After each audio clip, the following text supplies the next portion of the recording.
these three girls, these three front runners cannot just relax. And then, of course, kailangan talaga nilang mag-double time to secure their placement, and to secure a title comes coronation night.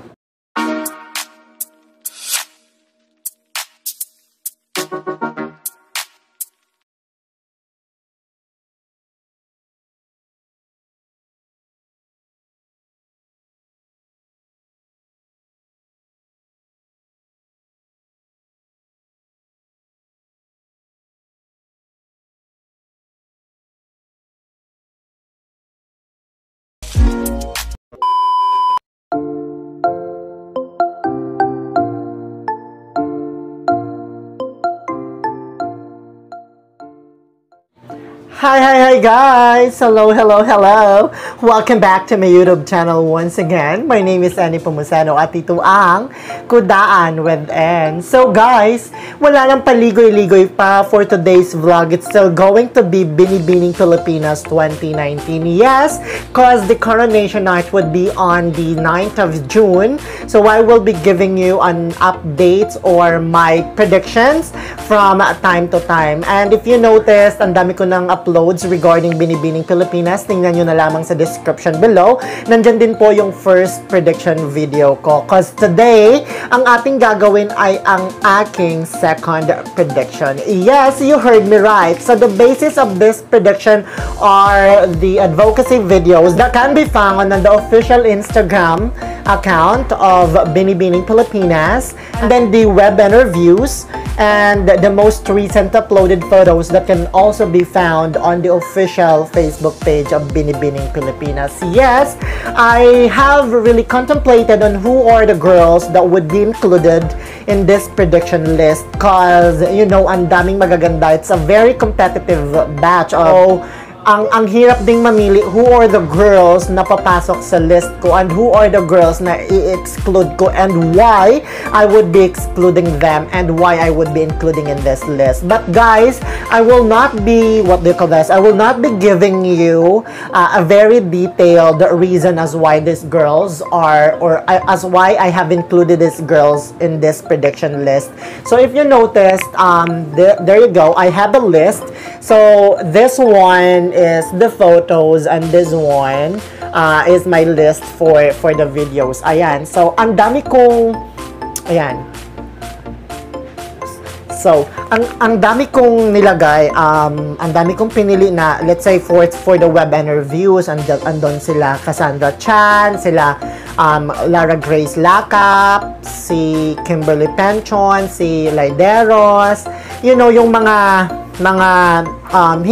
hindi basta-basta nasasali sa mga prediction. And then andon din si Danielle Joy Magno. Actually, gustong-gusto ko yung web interviews niya. And then doon sa photos, andon din si Magno, si Hinog Bisa, si Cartasano. So yun yung mga girls na nasali doon sa list ko. Pero enough na ba kung anong naipakita nila doon sa web interviews at kung gaano sila kaganda sa photos. Tiningnan ko yung official Instagram account ng Binibining Pilipinas cause nandoon yung advocacy videos nila. Well, if you, I noticed something na parang iba yung mga mukha nila doon. Kaya, ayun, medyo nakatulong yun sa akin para mapili kung sino-sino or who are the girls that would be included in this prediction list. So what I did, guys, is that I divided my top 15 into 3 groups. So yes, I have 3 groups. The first one is the front runners who are worthy of the crowns. And then the second one is the crown contenders.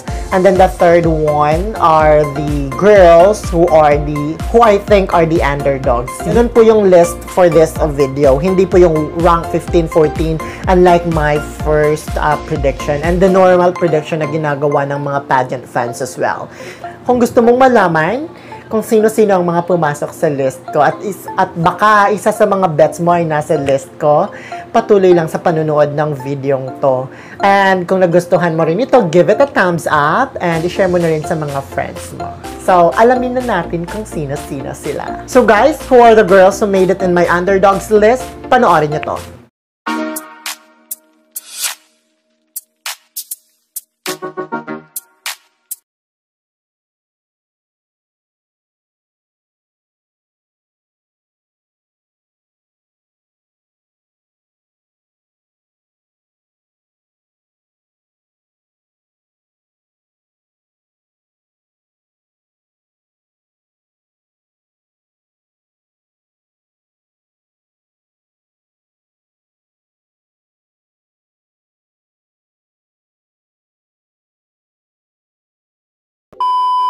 If you notice, yung nasa underdogs list ko ay almost morena lahat.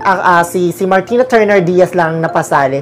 Actually, pinagpilian ko siya and Maria Isabella Galleria kung sino ang isasali ko sa underdog in the Crown Contenders. So, I decided na parang underdog si Martina Diaz cause I haven't seen a lot of her yet. Pero si Dumaging, si Binoya, si Toledo, and then si Magno, these girls are really stunning, you know.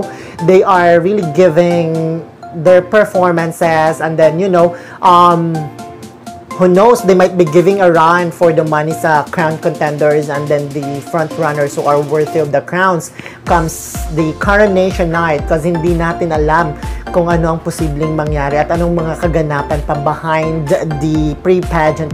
Now guys, alamin naman natin kung sino-sino ang pumasok sa aking Crown Contenders list. Watch this.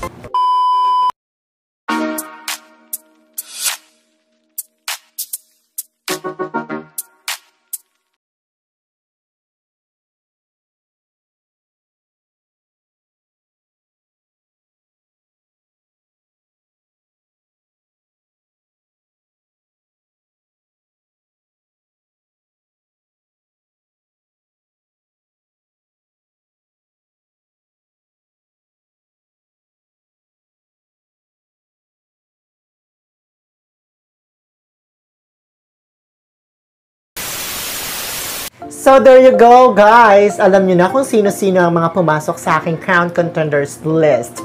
I have Hannah Arnold, Emma Mary Tiglao, Julia Eugene Sobia, Sigrid Grace Flores, and of course, yung pinagpilian ko nga between Martina is Maria Isabella Galleria. Yes guys, nasa Crown Contenders list sila, not indeed the front runners list, cause I know that these girls are really going to give their very best to win one of the crowns at stake. So, sila yung parang sobrang threat sa mga front runners. So, yung mga front runners talaga ay dapat kabahan for these girls. Alright? Now, alamin naman natin kung sino-sino ang mga pumasok sa aking front runners who are worthy of the crowns list. Watch this, guys.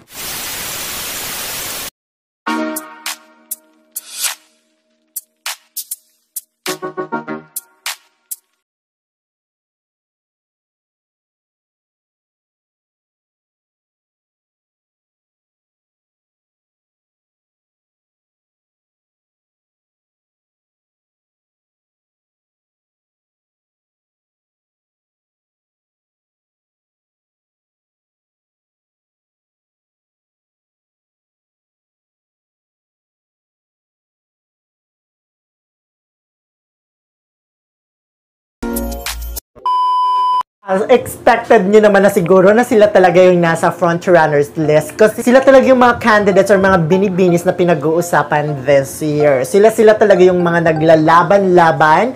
You know, they are fighting tooth and nail, neck to neck talaga yung battle ng mga girls na to. We have, of course, Samantha May Bernardo, who on her first attempt won the second runner-up title last year and the Manila Bulletins Award. And then we have Bea Patricia Magtanong na kung saan matagal na rin siyang inabangan ng mga pageant fans since 2012.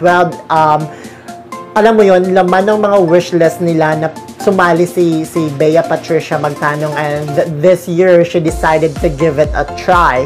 And aside from her, meron tayong Aya Abisamis na dapat nating katakutan because you know, she really came prepared for this year's pageant, and it's her last foray in the pageant or in the Binibining Pilipinas pageant because she's already 27.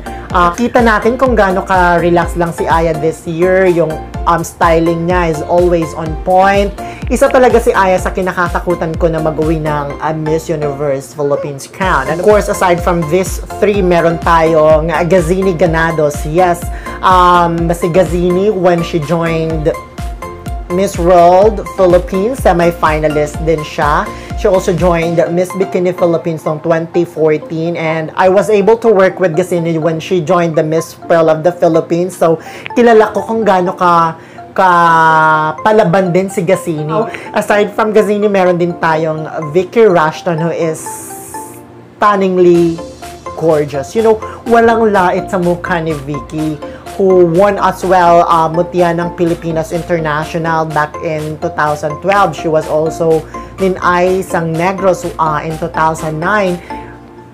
So guys, pageant experience-wise, parang maglalaban-laban si Samantha Bernardo, si Gazzini, and Vicky Rushton.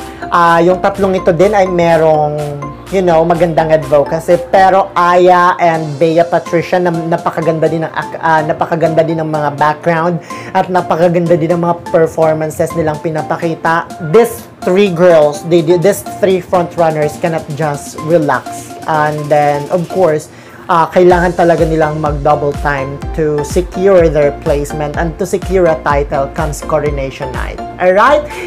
So, there you go, guys. Yun na nga yung list ko for my second prediction video. If your bets didn't make it, hopefully next time, makita nyo na sila sa list ko. And, you know, sana may makita akong kakaiba sa kanila next time para masali naman sila sa list ko. Because these girls are the consistent performers of this year's Binibining Pilipinas pageant. Thank you so much, guys, for watching. Bye-bye, Beshi!